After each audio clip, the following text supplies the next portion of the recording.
Sen, J.D., who was a Trump skeptic in 2016 and is now one of Trump's biggest supporters. The biggest risk is that voters will view them as disloyal to the party's core message in 2024. Vance said, "That's why I encouraged so many people to support the former president." Senate Minority Leader Mitch McConnell perhaps takes the most obvious stance by staying away from Trump. The two have not had a relationship since the Capitol riot in 2021.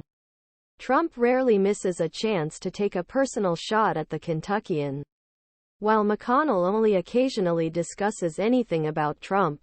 So while it's no surprise that McConnell has shied away from Trump's support, the former president may try to oust McConnell from party leadership again later this year if he regains the White House. Vance warned that the former president could direct his anger at senators who don't support him, saying it depends on how much of a grudge Donald Trump wants to hold.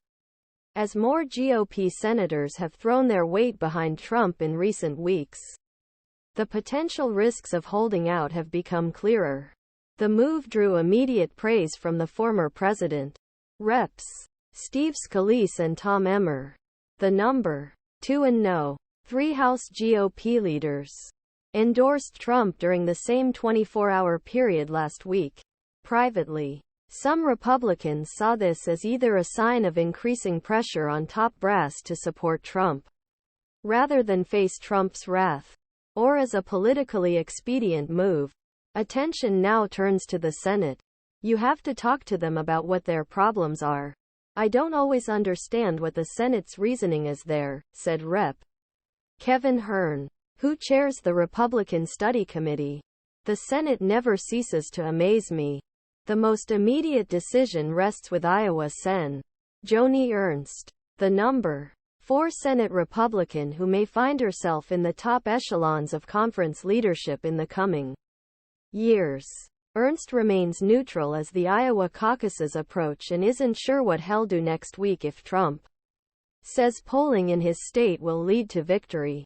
"We'll see," Ernst said in an interview. "Then we want to see who the candidate will actually be. But there's a lot to be decided between now and then." The timing of any pick for Ernst, who comes from an early voting state and has tended to break away from his party's party at times, will be instructive when it comes to the former. The president's control over Republicans in the Senate. So will the GOP's No. 5 leader, Shelley Moore Capito, a similarly neutral Republican from one of the nation's reddest states. Capito, a former House member, attributed split between the two chambers' Republican leaders to long-term prospective senators can take thanks to their 6-year terms. "We are just starting the season. Let's see what the results will be," Capito said. Ernst and Capito's endorsements may be the most popular among Senate Republican leaders. The GOP's 2 top senators, McConnell and his running mate, Thune, are both unlikely to support Trum.